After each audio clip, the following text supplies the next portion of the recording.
Dios les guarde, amados hermanos. Bienvenidos a mi canal, el canal de YouTube, David Urelia. Damos gracias a Dios que nos da la oportunidad, ¿verdad?, de poder seguir compartiendo su palabra, de poder de seguir enseñando la sana doctrina a través de este canal 100% comprometido con la palabra de Dios. Antes de compartirle la enseñanza que tenemos para este momento, quiero hacerles partícipe de nuestra alegría, de nuestro gozo. El domingo 22 de mayo, para la gloria de Dios, pudimos iniciar formalmente la Iglesia Libres en Cristo en Buenos Aires. ILC Buenos Aires ha nacido por la misericordia y por la gracia de Dios. Y sabemos, hermanos, que para nada es fácil.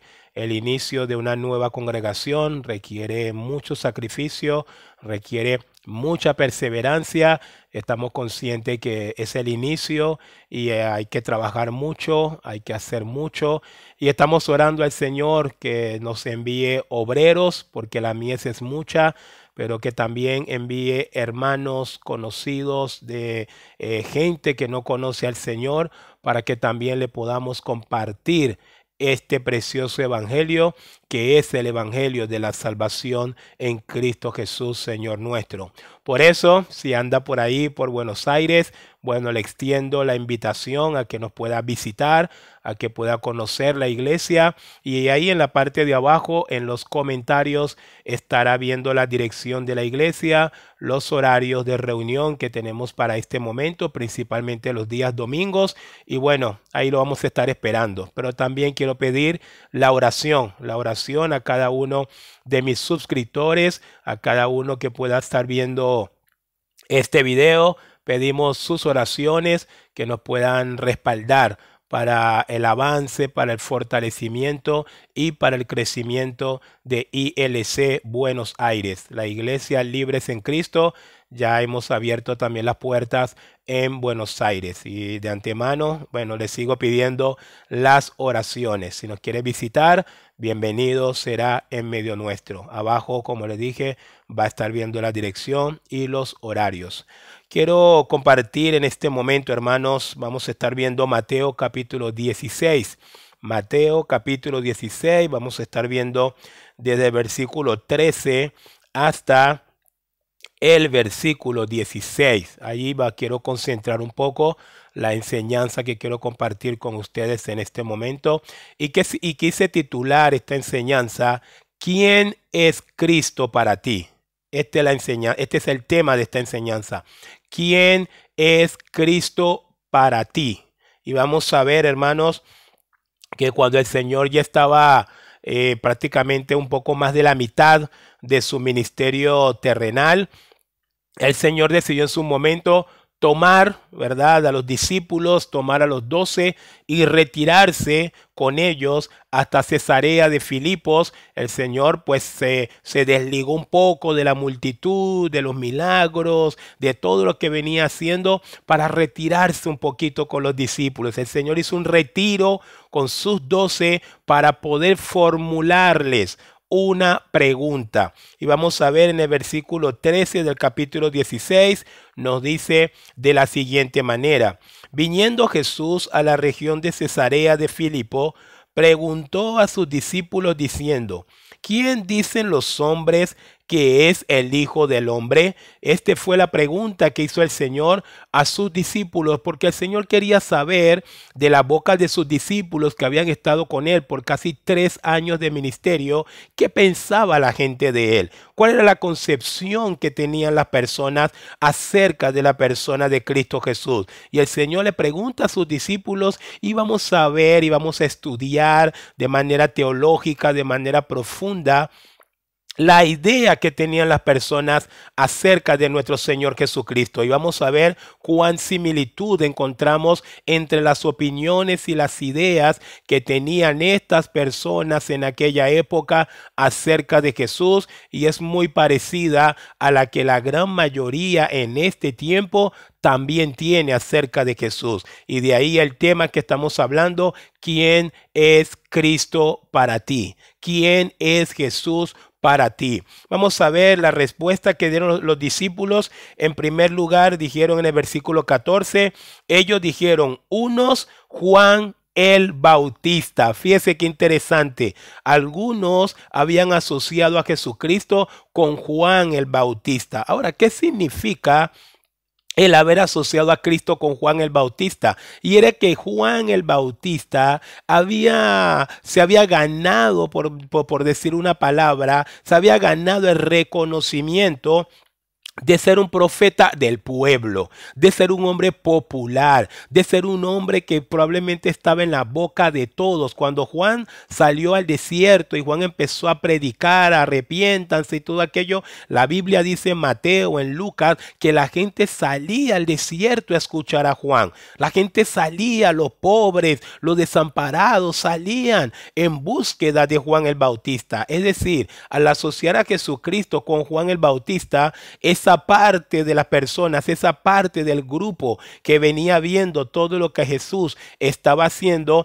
lo asociaron con Jesús. Ya Juan el Bautista había fallecido, obviamente, ya Juan Bautista Herodes le había cortado la cabeza, pero la gente vio una similitud entre el ministerio, entre la vida de Juan el Bautista con lo que estaba haciendo Jesús. Entonces, para algunos, Jesús era un hombre popular. Jesús era un hombre social. Jesús era un hombre de pueblo, como el día de hoy mencionan algunos políticos. Y esto, hermanos, aunque ustedes no lo crean, tiene mucha similitud con la concepción que tienen algunos en este tiempo en muchas iglesias acerca de quién es Jesús. La mayoría, si tú le preguntas quién es Jesús, te van a hacer entender o te van a decir, sí, Jesús fue un buen hombre, un hombre popular, un hombre social. Y esta concepción inclusive de quién es Jesús, asociándolo con Juan el Bautista, también ha dado pie para que en este tiempo,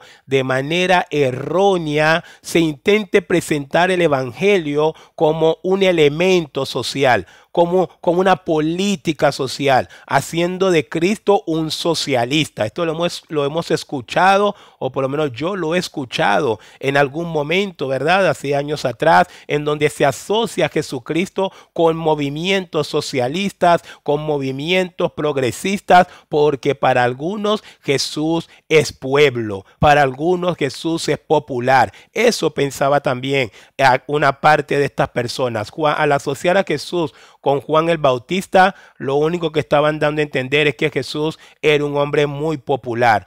El tema está, o el meollo del asunto está, que Jesús no era Juan el Bautista. Jesús no es Juan el Bautista. Pero vamos a seguir viendo las concepciones, otras concepciones que tenían algunas personas acerca de quién era el Cristo. Unos, dice acá en el versículo 14, sigo todavía, unos Juan el Bautista, otros Elías. Wow, Elías, ¿cómo no comparar a Jesús con Elías? Claro que sí.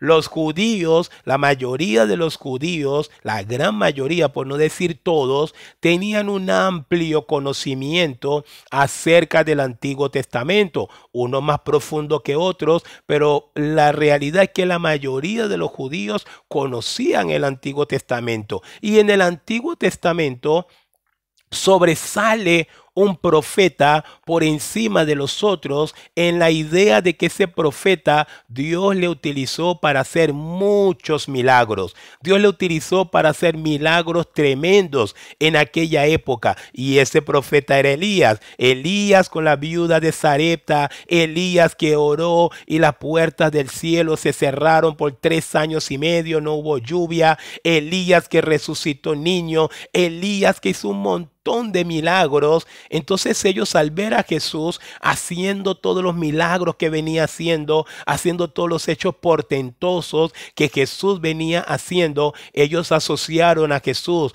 con Elías. Dijeron, no, este tiene que ser Elías. Seguramente el espíritu de Elías está sobre él, así como el espíritu de Elías también había descendido sobre Eliseo. Y esto era la concepción que tenían algunos del pueblo acerca de quién era el Cristo. Algunos decían que era Juan el Bautista, otros decían que era Elías. Ahora, el problema está que aunque Jesús hacía milagros y lo pudieron comparar con Elías, Jesús no era Elías. Jesús no era Elías. Pero vamos a ver otra asociación que también es bastante interesante. Sigo leyendo en el 14, dice: unos Juan el Bautista, otros Elías y otros Jeremías. ¡Wow! Jeremías. ¿Por qué asociar a Jesús con Jeremías? Y esto tiene que ver con la prédica, tiene que ver con la manera que predicaba Jesús. Si hubo un profeta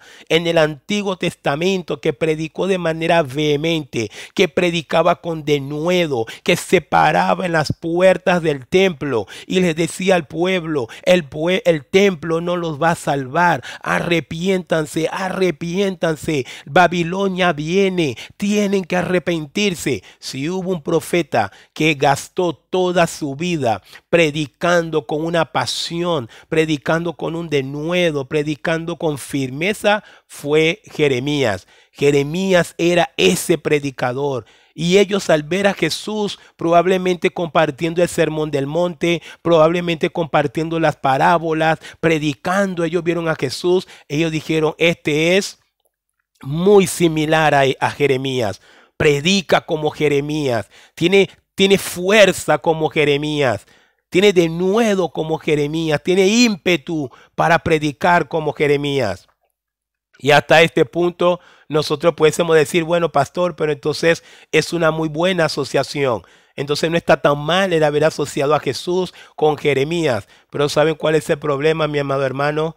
Mi amado hermano, el problema es que Jeremías fue un profeta que predicó por más de 40 años probablemente. Jeremías predicó con pasión, Jeremías predicó con denuedo, Jeremías utilizó todas las ilustraciones posibles para hacer que el pueblo entendiera que debían arrepentirse. Pero ¿sabe cuál fue el problema con Jeremías? Que aunque era muy buen predicador, aunque predicó la verdad, aunque no se cansó de decirle al pueblo que se arrepintieran, no le hicieron caso. No le hicieron caso. Judá no se arrepintió y Judá se fue a cautiverio. Es decir, al asociar a Jesús con Jeremías, es el mismo espíritu de los padres de estos judíos que también estaba imperando en este momento. Qué lindo predica Jesús, qué hermoso predica Jesús. Oh, qué sermón del monte tan hermoso, pero no hacen caso, no obedecen, no obedecen. Dicen qué lindo predica este hermano, qué lindo el sermón de hoy. Qué lindo el mensaje del día de hoy.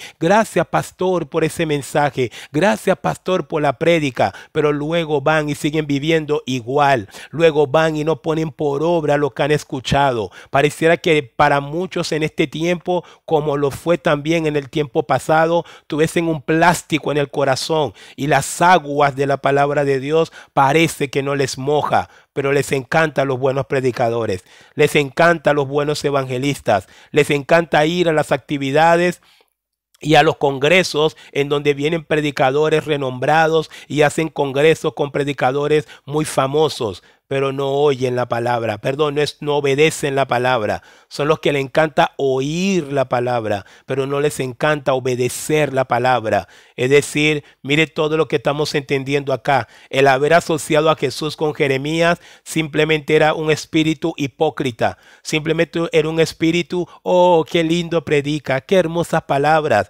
Y lamentablemente, hermanos, ese mismo espíritu lo vemos en el cristianismo del siglo XXI. En el cristianismo del siglo XXI también vemos ese mismo espíritu. Gente que le encanta a los predicadores de sana doctrina, repudian a los falsos predicadores, repudian a los falsos maestros, repudian a los predicadores de la prosperidad. Les encanta el evangelio de la sana doctrina, les encanta a los predicadores que predican la sana doctrina. Y ahí le hago la pregunta, ¿de qué les sirve amar o que le guste escuchar la sana doctrina si no está dispuesta a obedecerla? ¿De qué le sirve que le encanta estar en una iglesia bíblica si no va a estar dispuesto a dejar que Dios también lo convierta en una mujer o en un hombre bíblico? ¿De qué sirve? Y miren qué interesante, hermanos, las asociaciones en la concepción que tenía el pueblo acerca del Cristo de la gloria. Y es por eso que Cristo se retiró con los discípulos y Cristo le dijo: ¿qué dice la gente de mí? ¿Qué dice la gente que soy yo? Y allí los discípulos entregaron el reporte. Unos, Juan el Bautista; otros, Elías; otros, Jeremías. Y finaliza el reporte de los discípulos en el versículo 14: o algunos de los profetas. Para algunos, Jesús, tú no pasas más de ser un profeta más. Para algunos, Jesús, tú no pasas de ser Juan el Bautista. Para algunos, Jesús, tú no pasas de ser más que Elías. Para algunos, Jesús, tú no pasas de ser más que Jeremías. Y esa era la concepción que tenía la gran multitud que caminaba con Jesús por casi 3 años. Y es por eso que a mí no me sorprende nada, no me extraña nada, que en el día que estaba Pilato allí con Jesús a su lado, cuando Pilato dijo: ¿qué quieren que haga con él?, no les titubeó la boca para decir: crucifíquenlo, crucifíquenlo, no tenemos otro rey más que el César, crucifíquenlo. Sí, nunca se les olvide eso. La gente que ese día viernes dijeron: crucifícale, son los mismos que habían visto los milagros, son los mismos que habían escuchado a Jesús enseñando el sermón del monte a sus discípulos, son los mismos que fueron beneficiados con toda clase de milagros por el Señor. Pero la concepción que ellos tenían de Cristo no era todavía suficiente para obrar en ellos algo salvífico, no era todavía suficiente para obrar en ellos la salvación, porque para alcanzar la salvación tenemos que entender que Jesús es mucho más que Juan el Bautista. Para alcanzar la salvación tenemos que entender que Jesús es mucho más que Elías. Para alcanzar la salvación tenemos que entender que Jesús es mucho más que Jeremías. Para alcanzar la salvación tenemos que entender que Jesús es mucho más que todos los profetas del Antiguo Testamento. Y ahí, hermanos, a partir del versículo 15, el Señor vuelve personal la pregunta. Aleluya. El Señor vuelve personal la pregunta. Y en el versículo 15 nos va a decir: Él les dijo, ahí está, Él les dijo: ¿y vosotros, quién decís que soy yo? Ahí está la pregunta. Ahora la pregunta se volvió personal. Ahora no le está preguntando a los discípulos: ¿qué dice la gente que soy yo? Ahora el Señor, me imagino que mirando a cada uno de ellos rostro a rostro, ojo a ojo, el Señor ahora le está preguntando: ¿y ustedes? Para ustedes, ¿quién soy yo? Para ti, ¿quién soy yo? Y yo creo que a través de este video el Señor también te está preguntando lo mismo a tu espíritu y a tu mente, a tu corazón. ¿Qué es Cristo para ti? ¿Qué es Cristo para ti, hermano, amigo, amiga? ¿Qué es Cristo para ti? Porque quiero decirte en esta hora: si Cristo es Juan el Bautista para ti, no eres salvo. Si Cristo es Elías para ti, no eres salvo. Si Cristo es Jeremías, qué lindo predicador, qué hermoso predicador. Para mí Jesús fue un hombre compasivo, fue un hombre lleno de amor, fue un hombre que vino a mostrarnos lo lindo de la vida, fue un hombre que vino a enseñarnos lo hermoso de la creación.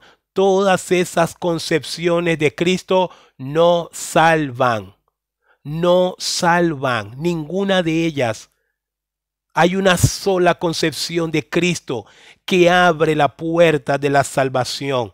Hay un solo entendimiento de Cristo que le va a abrir las puertas de la salvación. Hay un solo entendimiento bíblico correcto de Cristo que le va a poder hacer nacer de nuevo en Cristo Jesús y entrar a la presencia de Dios, que es el mismo cielo, y es Pedro quien nos la va a enseñar. Pedro, encabezando los discípulos, Pedro va a dar en el clavo.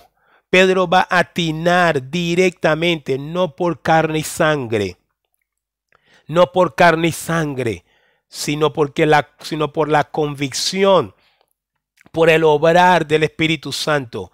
Pedro va a dar un testimonio especial, directo, de quién verdaderamente es Cristo y de quién era Cristo para él y seguramente también para los otros discípulos. El versículo 15, el versículo 16 nos dice de la siguiente manera: respondiendo Simón Pedro dijo, aleluya, tú eres el Cristo, el Hijo del Dios viviente. Ahí está.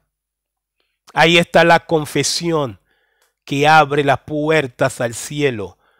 Jesús es el Señor, el Kyrios. Jesús es el Cristo, el Hijo de Dios, que se entregó por amor a mí, que se entregó por amor a ti en la cruz del Calvario y pagó el precio por tus pecados, por mis pecados. Y ahora tenemos que reconocerle como lo que Él es, el Señor. Jesús es el Señor. Jesús es el Señor de Juan el Bautista. Jesús es el Señor de Elías. Jesús es el Señor de Jeremías. Jesús es el Señor de Moisés. Jesús es el Señor de todos los profetas. Y hasta que Jesús no sea también tu Señor, como también por la misericordia de Dios es mi Señor, no hay todavía salvación en tu vida, mi hermano, mi hermana. Jesús tiene que ser el Señor. Cristo tiene que ser el Señor en nuestras vidas.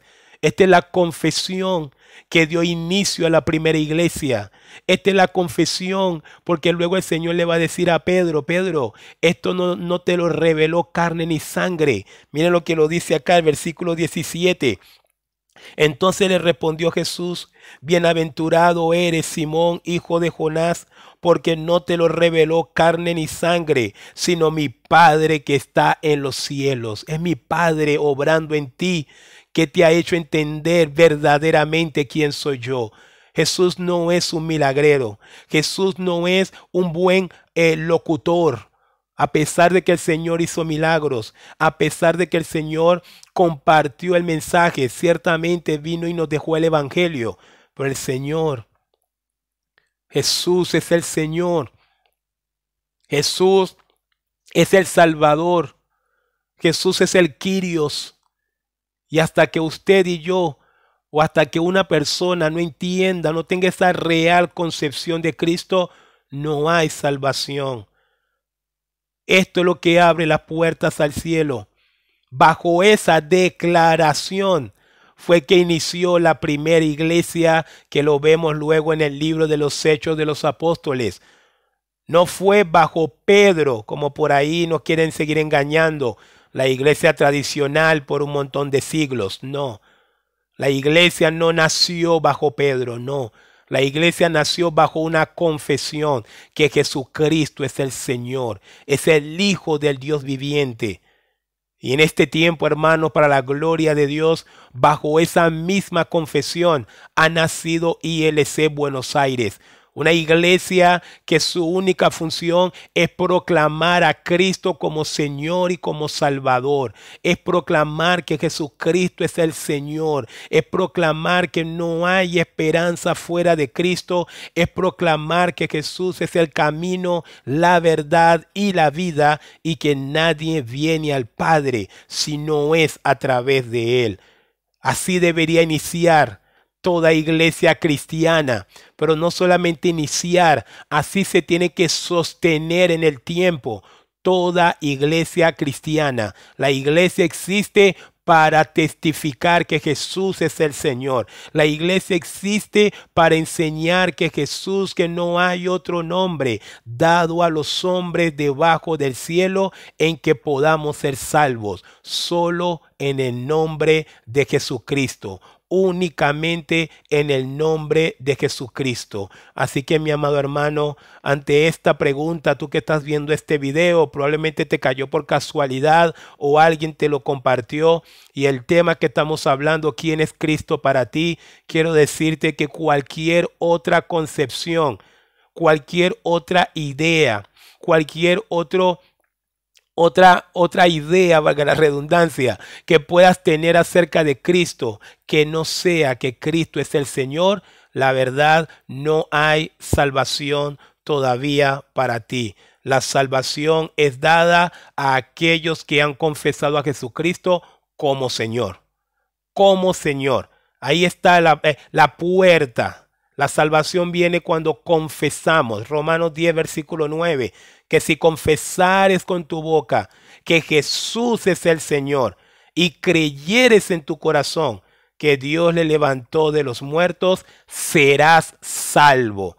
Dice Romanos 10, versículo 9. Y esto es lo que les quería compartir, hermanos, y ruego al Señor que a partir de esta enseñanza, si su concepción de Cristo estaba centrado en los milagros, si su concepción de Cristo estaba centrado en que es una buena persona que vino a este mundo a enseñarnos valores importantes, valores especiales, no, nada de esto es bíblico en el sentido para alcanzar la salvación, no. Para ser salvo hay que confesar que Jesús es el Señor. Y si reconoce que Jesús es el Señor y ya lo tienes ese entendimiento que Él es el Señor, pues lo que tienes que hacer, tienes que dejar que Él gobierne tu vida. Debes dejar que Él gobierne tu vida. No puedes seguir viviendo en independencia a Cristo y decir que reconoces a Cristo como Señor, no. Los que han reconocido a Cristo como Señor, nos hemos convertido en siervos de ese Señor, en siervos de Cristo. Somos servidores de Cristo porque Él es nuestro Señor. Así que yo le invito a que analice lo más profundo de su corazón si verdaderamente Cristo está gobernando tu vida. Y si Cristo no está gobernando tu vida, es probablemente porque aún no le has reconocido como Señor de tu vida. Y yo voy a terminar con una palabra de oración para que todo aquel que en este momento, escuchando este video, escuchando esta enseñanza, quiera hacer de Cristo su Señor, que el Espíritu Santo te lo pueda permitir, que el obrar de Dios pueda suceder y pueda acontecer en tu vida y puedas arrepentirte de tus pecados, puedas arrepentirte de la vida alejada de Dios y puedas volver a la salvación que es en Cristo Jesús, porque Romanos 6:23 dice, porque la paga del pecado es muerte, mas la vida eterna es, mas el don de Dios es vida eterna en Cristo Jesús, Señor nuestro. Solo en Cristo está la vida, fuera de Cristo no hay vida. Permítame orar y si quiere usted también abrir su corazón al Señor, bien lo puede hacer, bien lo puede hacer. Padre, te damos gracias, te alabamos. Hemos visto, Señor, concepciones equivocadas que algunas personas en tu época tenían acerca de ti. Y hoy también, Señor, a pesar de tantos siglos que ha pasado, todavía hay gente que tiene concepciones erróneas acerca de ti. Pero aquí estamos en esta hora, Señor, queriendo confesar correctamente que tú eres el Señor.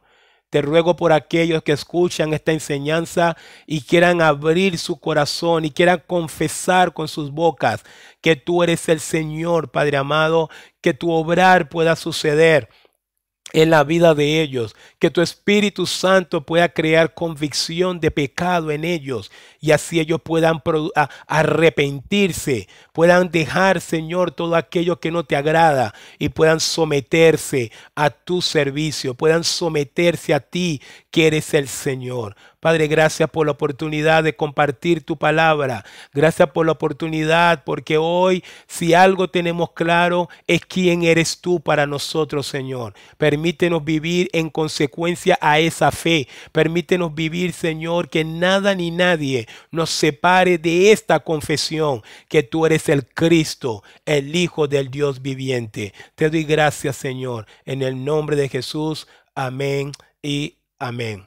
Y así, mis hermanos, cerramos esta enseñanza. Espero que haya sido de edificación. Ya nos estaremos viendo entonces en otra enseñanza. El pastor David Urelia les acaba de hablar. Que Dios les guarde en gran manera.